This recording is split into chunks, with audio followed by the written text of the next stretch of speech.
στην Αμερική. Τρελαίνονται, χάνουν την επιστροφή τους. Χάνουν την επιστροφή τους. Οι μέλισσες έχουν μείωση 40 με 50%. Βεβαίως. Και αυτό σημαίνει μείωση της γονιμοποίησης στα άλλα αγροτικά προϊόντα και επίκειται τεράστια καταστροφή στον αγροτικό τομέα. Και δεν ξέρουν από τι προέρχεται. Μα χαλάει όλη η ισορροπία. Μα και η ελάττωση της γενετικότητας και της γονιμότητας των ανθρώπων οφείλεται στην κακή διατροφή. Οι άνθρωποι έχουν ξεχάσει να γεννάνε. Έχουν ξεχάσει να κάνουν έρωτα. Γιατί οι ορμόνες δεν παράγονται. Τα μεταλλαγμένα προϊόντα και ιδιαίτερα στα τρόφιμα ζωικής προελεύσεως ρίχνουν το λίπητο και ρίχνουν τη γονιμότητα του ανθρώπου. Γι' αυτό και βλέπεις οικογένειες με ένα παιδί, με κανένα παιδί.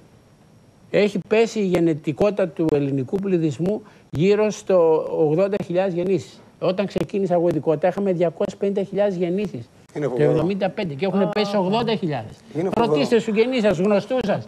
Ένα παιδί. Και αν κάνουν και δεύτερο είναι μεγάλη επιτυχία. Μα είπαμε και στην αρχή ο οργανισμός όντως έχει τη δυνατότητα να συνθέτει και να παράγει πολλές ουσίες. Ακόμα και βιταμίνες. Παίρνουμε απ' έξω μια πρόδρομη ουσία της βιταμίνης D που βρίσκεται στο δέρμα μας. Με την έκθεσή μας στον ήλιο για 10 λεπτά έχουμε πάρει τη βιταμίνη D που χρειάζεται. Αρκεί η βιοχημία του οργανισμού να λειτουργεί σωστά. Λοιπόν, να δούμε λίγο τις διαμαρτυρίες που έχουμε από όλο τον κόσμο σχεδόν σε ένα βιντεάκι και επανερχόμαστε.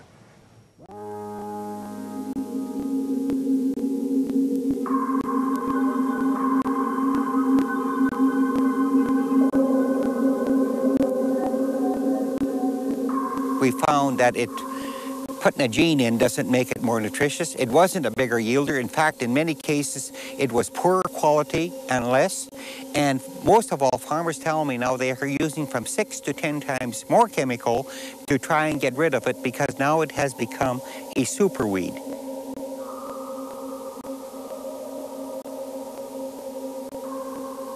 这个东北这个大豆，粒儿大，那个油脂好，出油率高，香甜美味，粒儿大。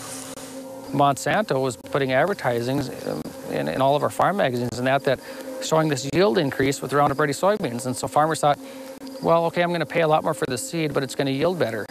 They lied. It was false advertising.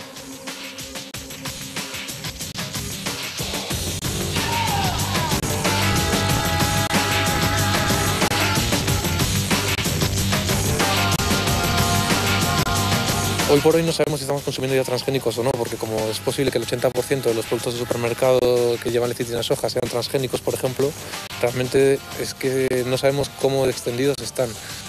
Im Augenblick müssen Zeichen gesetzt werden. Da muss meines Erachtens auch die Bundesrepublik im Europarat einen Stopp setzen.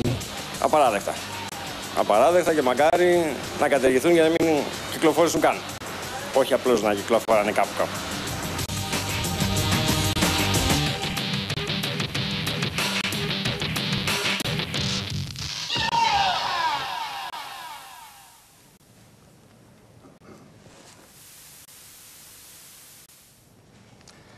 Το βίντεο το οποίο είδαμε μας το έδωσε η Greenpeace μέσα από έρευνα που έχει κάνει τον τελευταίο χρόνο και αντιπροσωπεύει την πραγματικότητα. Στην τηλεφωνική μας γραμμή έχουμε τον Νίκο τον Κατσαρό, ο οποίος βρίσκεται σε ένα ταξίδι επαγγελματικό στην Ιταλία, αλλά επειδή τον θεωρώ από τους πιο έμπειρους στο κομμάτι αυτό, στα μεταλλαγμένα προϊόντα και γενικά στο θέμα της διατροφής, κάναμε προσπάθεια να συνδεθούμε και να κλέψουμε λιγάκι από τον πολύτιμο χρόνο του. Καλησπέρα κύριε Κατσαρέ. Καλησπέρα κύριε Πεταλούδη και βρίσκομαι στην Ιταλία που μεταξύ άλλων θεμάτων θα κουβεντιάσουμε και για τα μεταλλαγμένα. Τα μεταλλαγμένα παραμένουν πάντα στην επικαιρότητα της ευρωπαϊκής αγοράς και βέβαια οι επιπτώσεις τους τόσο στην υγεία όσο και στο περιβάλλον, ιδιαίτερα οι μακροχρόνιες, είναι εκείνο που προβληματίζει τους επιστήμονες στην Ευρωπαϊκή Ένωση αλλά και παγκόσμια. Διότι κύριε Πεταλούδη, πρέπει να πούμε ότι ο απλός καταναλωτής όταν ακούει ότι γενετικό υλικό από σκορπιό μεταφέρεται στην ντομάτα, ότι γονίδια από πηγολαμπίδα μεταφέρονται στο καλαμπόκι, γονίδια ανθρώπου σε πέστροφα, γενετικό υλικό ψαριού σε φράουλα, γενετικό σκόρου σε πατάτα, γονίδια χάμστερ σε καπνό, κοτόπουλου σε πατάτες και γονίδια βακτηριδίων και ιών σε αγκούρια, Ασφαλώς ο κάθε καταναλωτής μπορεί να καταλάβει ότι αυτά δεν έχουν καμία σχέση με τη φύση. Η φύση δεν διασταυρώνει είδη τα οποία δεν έχουν καμία διαφορά μεταξύ τους. Και εδώ οι μακροχρόνιες επιπτώσεις και στην υγεία αλλά και στο περιβάλλον θα φανούν πολύ πολύ σύντομα. Ναι, με ακούτε κύριε? Σας ακούω και έχω τρομάξει πραγματικά με αυτά τα οποία ακούω. Αλλά είναι η πραγματικότητα και η πραγματικότητα δεν πρέπει να μας τρομάζει. Ακριβώς. Αυτός ο βιασμός της φύσης, κύριε Πεταλούδη, είναι εκείνος ο οποίος μας προβληματίζει όλο και εντονότερα.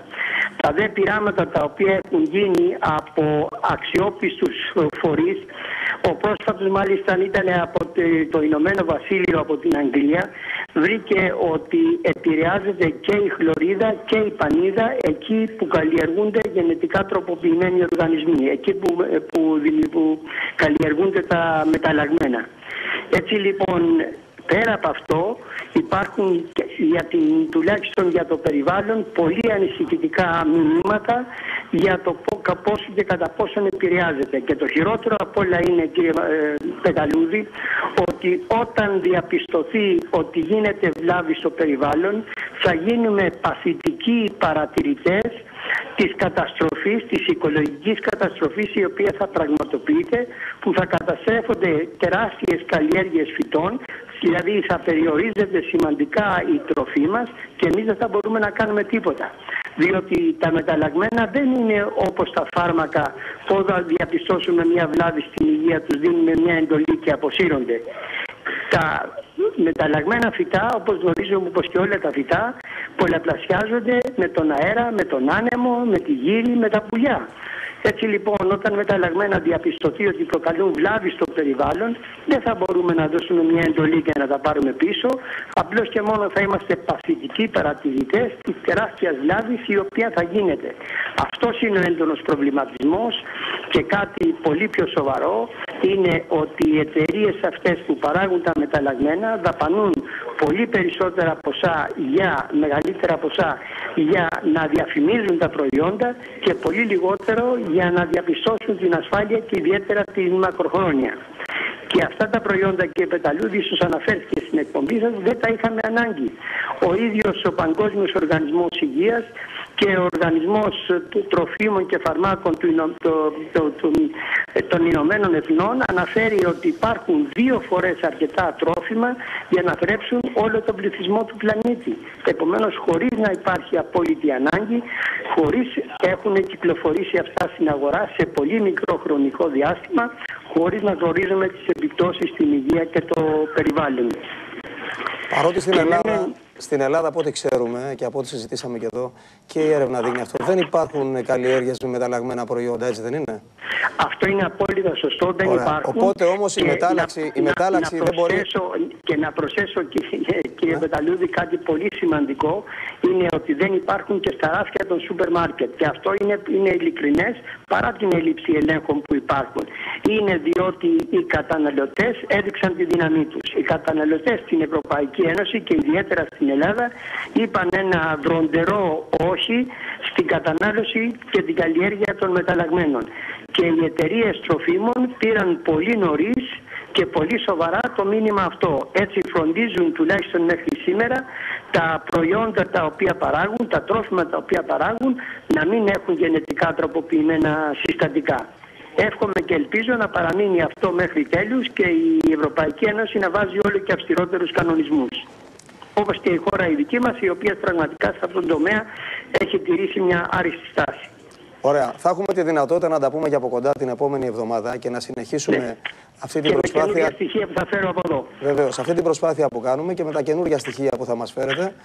Οπότε θα έχουμε όλη τη δυνατότητα να ενημερώσουμε καλύτερα τον κόσμο. Σας ευχαριστώ πάρα πολύ για τη συμμετοχή σας. Θα τα πούμε σύντομα και από κοντά. Να είστε καλά.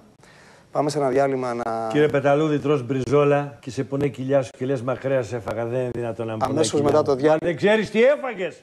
Αυτό είναι το πρόβλημα. Αμέσως μετά το διάλειμμα. Δεν μπριζόλα πάω να σου πει ότι το ζώο ήταν θραμμένο με τσουβάλια, με μεταλλαγμένα. Έχετε απόλυτο δίκιο. Πάμε σε ένα διάλειμμα να πέσουν οι τόνοι και να ηρεμήσουμε λίγο και επαναρχόμαστε.